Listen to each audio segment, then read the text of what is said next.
todos iguais, braços dados ou não, nas escolas, nas ruas, campos, construções, caminhando e cantando e seguindo a canção. Vem, vamos embora, que esperar não é saber. Quem sabe faz a hora, não espera acontecer. Vem, vamos embora, que esperar não é saber. Quem sabe faz a hora, não espera acontecer.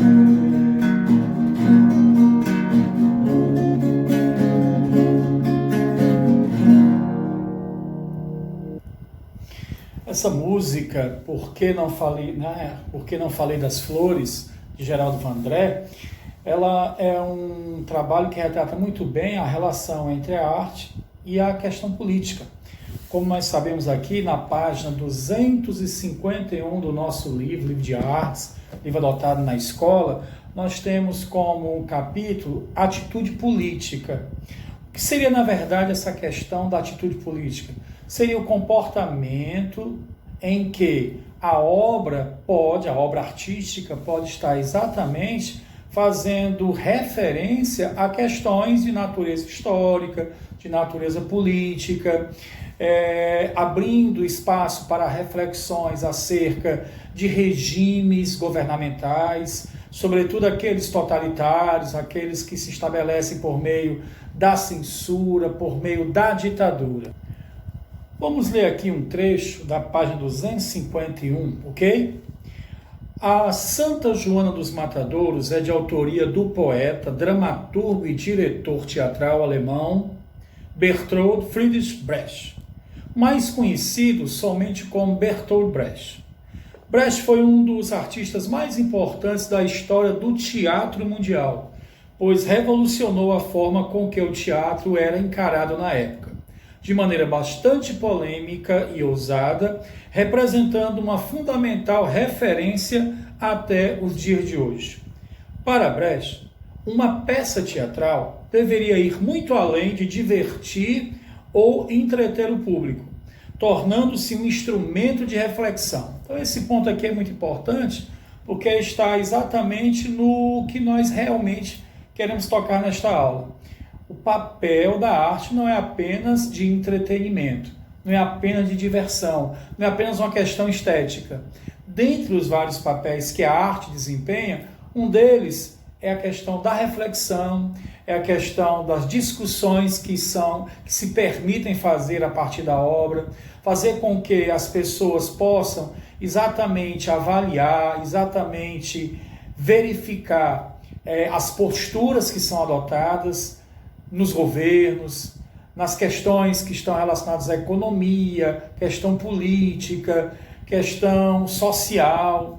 Então é sempre bom frisar esse papel da arte, e é o objeto do nosso trabalho de hoje, na nossa aula de hoje. Como vocês podem ver aqui na página 252, nós temos o realismo, tá? Então, o que seria o realismo? Nós sabemos que os vários movimentos artísticos, literários, eles vão acompanhando o contexto histórico. No ano passado, tá, quando vocês estavam no segundo ano, vocês verificaram, né, meus queridos alunos do terceiro ano, a quem eu aproveito para mandar um abraço, vocês que estão em casa aí estudando, acompanhando as nossas aulas aqui do Liceu de Messejana. O romantismo, a escola literária, é muito voltada para a questão da burguesia, né? essa classe elitizada, uma valorização muito grande da questão das emoções, da questão dos sentimentos. E como vocês podem verificar, muito do que se apresenta, ou praticamente tudo que se apresenta no romantismo, é idealização, é fantasia. Está relacionado a uma supra-realidade. Não é este mundo realmente em que vivemos, ou o mundo em que se estava situada a população. Então nós temos ali uma imagem totalmente adjetivada, glamourizada, uma sociedade, como eu disse, valorizada nas questões relacionadas à elite, o bem viver, as festas, os bailes, tá? Então é muito importante a gente frisar isso. Nesse momento do realismo, segunda metade do século XIX, o que nós vamos perceber é uma arte muito mais voltada para o cotidiano, para o dia a dia das pessoas, dando especial destaque a uma camada da sociedade que ficava bastante desprezada da arte, que é a camada mais popular, a camada mais simples, a camada representada pelos trabalhadores, pelos agricultores. Você pode perceber exatamente neste quadro aqui de Millet, tá? Este quadro de Millet, como você pode observar, nós temos aqui trabalhadoras rurais. Então, este quadro que foi pintado em 1857, As Respigadeiras, né, uma obra, um óleo sobre tela, traz exatamente esta realidade, a realidade do trabalhador, a realidade do homem simples, a realidade do homem do campo. Tá? Então, essa vida glamourizada do romantismo é substituída aqui por uma questão voltada para a realidade, o mundo palpável, o dia a dia, como as pessoas realmente convivem com essa realidade tão difícil, essa realidade tão avassaladora, ok? Então não esqueça, quando a gente fala em realismo, segunda metade do século XIX, também estudada por vocês no ano passado, nós estamos retratando uma visão muito mais objetiva, uma visão pautada na realidade, no dia a dia, nos fatos reais, dando destaque especificamente, principalmente, levando em consideração as artes plásticas, a questão mais voltada para o homem simples, para o trabalhador, para os agricultores, as pessoas do campo, porque é muito importante frisar isso aí. Você pode observar também, indo à página 256, um texto muito interessante de Bertolt Brecht, que é Perguntas de um Trabalhador que Lê. Então, como eu disse para vocês, é um dramaturgo, um poeta, então, e muito voltado para essa questão da reflexão, essa questão da realidade. Que diz o poema? Quem construiu a Tebas de 7 portas? Nos livros estão nomes de reis. Arrastaram eles os blocos de pedra? E a Babilônia, várias vezes destruída, quem a reconstruiu tantas vezes? Em que casas da Lima Dourada moravam os construtores? Para onde foram os pedreiros? Na noite em que a muralha da China ficou pronta, a grande Roma está cheia de arcos do triunfo. Quem os ergueu? Sobre quem triunfaram os Césares? A decantada Bizâncio tinha somente palácios para os seus habitantes? Mesmo na lendária Atlântida, os que se afogavam gritaram por seus escravos na noite em que o mar a tragou. O jovem Alexandre conquistou a Índia sozinho? César bateu os gauleses? Não levava sequer um cozinheiro? Filipe da Espanha chorou quando sua armada naufragou. Ninguém mais chorou? Frederico II venceu a Guerra dos 7 Anos. Quem venceu além dele? Cada página uma vitória. Quem cozinhava o banquete? A cada 10 anos um grande homem. Quem pagava a conta? Tantas histórias, tantas questões. Então, quando você observa bem nesse texto, em que você encontra grandes fatos, né? Fatos da história, né? Grandes feitos, heroísmos, quem que realmente está aparecendo? Quem fica para a história? Alexandre, Filipe, César e muitos outros grandes nomes da história.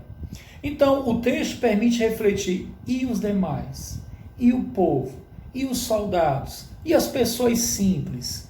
Esses arcos do triunfo, né, da época do Império Romano, que foram erguidos para mostrar grandes feitos desses imperadores. Mas foi esse imperador que realmente construiu? Que foi com a mão, tá certo? Mão na massa para fazer? Não.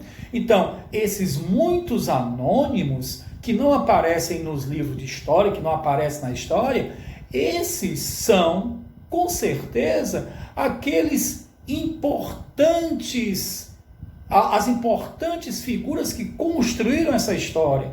E o texto de Bertolt Brecht leva você a refletir exatamente Onde estão essas pessoas? Que valor tem sido dado a essas pessoas? Por isso que é muito importante refletir. Nós temos grandes homens, nós temos grandes feitos, mas por trás desses grandes homens, desses grandes feitos, existem muitos outros homens, tão importantes quanto, se não mais importantes. Então eu quero frisar exatamente que esse texto da página 256, 257, está muito voltado exatamente para essa reflexão. Onde estão esses anônimos? Para fechar a aula de hoje, nós na página 262, nós encontramos duas obras de arte, tá? Uma escultura e uma pintura, em que você vai observar exatamente a questão ideológica, né?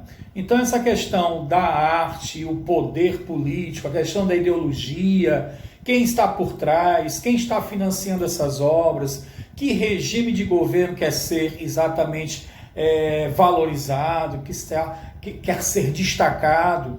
Quando você vai à página de número 265, você vai encontrar um cartaz muito conhecido que traz a figura de Stalin, que traz a figura exatamente do realismo socialista. Então, nestes cartazes, pessoas felizes, as crianças todas alegres, as pessoas todas harmoniosamente ali, diante desse líder. Isso realmente foi verdade? Sabe? O que acontecia realmente nesse regime totalitário, repressivo, opressor, tá? Não estou aqui para fazer nenhum tipo de propaganda política, nada disso não, mas avaliando os fatos. Então, essa questão estava realmente, de maneira realista, sendo apresentada nessa obra de arte. Essa é a reflexão, essa é a discussão da nossa aula, tá ok? Aqui na página 268 nós temos um quadro de Pedro Américo, que aqui o grito da independência, né, o grito do Ipiranga, muito conhecido. Quando você observa atentamente que você tem uma propaganda, você tem exatamente uma visão apresentada desta independência do Brasil, tá? Vamos deixar assim entre aspas, essa independência do Brasil. Então todo o foco da nossa aula de hoje e das leituras que vocês vão fazer das páginas 251 até a 268, está voltada para essa questão importante: arte e política, arte e atitude política, arte e ideologia. Valeu, moçada, e até mais. Continue assim, tá?